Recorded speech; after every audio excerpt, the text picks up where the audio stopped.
You can hardly hear this reading this morning without thinking about food. Time doesn't allow us this morning, but there are many things that we can say about food. Some foods are good for your health. Others can cause health problems if you eat too much of them.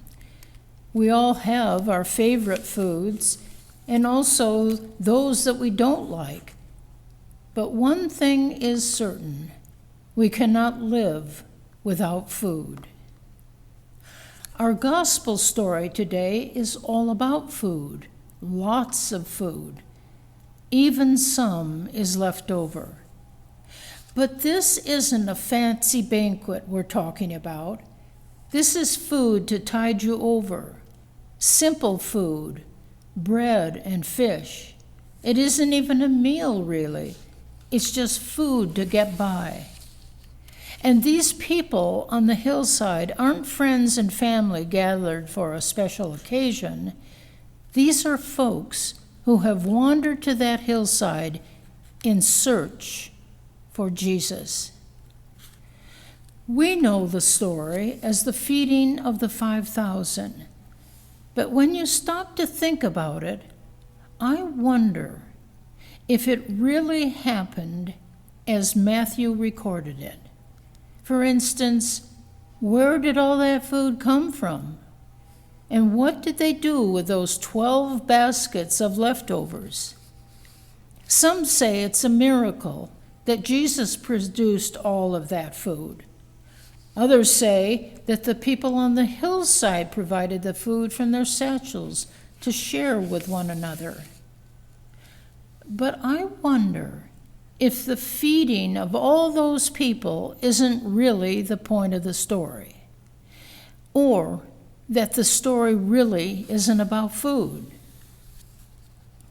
The text tells us that Jesus withdraws in a boat to a lonely place, away from the people. But in the verses immediately preceding this story, the verses that we did not hear today, we are told that Jesus is withdrawing from the crowd because he just learned of John the Baptist's death. His cousin John, who baptized him, is dead. So this isn't a good time for Jesus. He is grieving and trying to find a moment of peace for himself. According to the story, when the crowds hear that he is near, but he's moving away from them, they follow him on foot. So Jesus stops, he feeds the crowd, he dismisses them, and then he goes off to be by himself to pray. In other words, Jesus is interrupted from wanting to grieve by himself, but he responds by feeding the people, and then he goes off to be by himself. You know, this is true for us as well. We all need time to be by ourselves, time to rest, a few minutes to be alone, take a break. It's something we all seek when we are busy or having a bad day. Parents recognize this, as do each of us who have demanding schedules, family obligations, or social responsibilities. We can get so involved in ourselves that if someone wants our attention, we want to ignore them.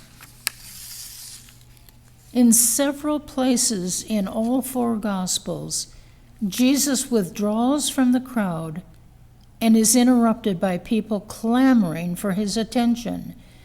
"Teach us," they cry. "Heal us. Give us food," they demand. Parents are used to being interrupted by their children all the time. And what about you? You're running out the door and the telephone rings, or you're deep in thought when someone interrupts you and you lose your thought. or you are into a great murder mystery and your dog keeps pestering to go out for a walk. And what about this pandemic? It's an enormous interruption. It has been one interruption after another since day one. Each day, it seems, there's some new interruption within the bigger interruption. Businesses close, businesses reopen, and then business close again. Our whole lives have been interrupted. So what do? We can get angry and shake our fists at the president or the governor or the county health officer. We can refuse to wear our masks or distance ourselves or complain till the cows come home. But what good does it do?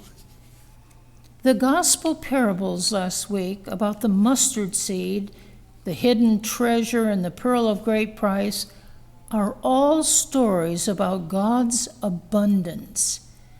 So also is the feeding of the 5,000. Jesus wants time to himself, quiet time, and he's interrupted. And what does he do? With grace and care, he heals the sick and then somehow finds food for the hungry. And however it happens, all are fed. 5,000 men as well as women and children. What Jesus does is to model for us his response to being interrupted with abundance of grace. This story is indeed about food, but it is also about interruptions, about blessings, about goodwill, about possibilities.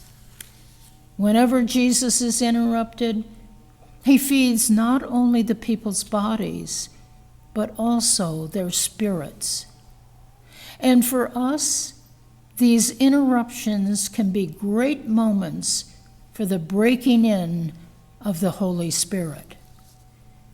Think of it this way. Each time you are interrupted by someone is an opportunity for God's grace to break in and a chance for you to bear witness to Christ's love for that person or for someone you may not even know who interrupted you.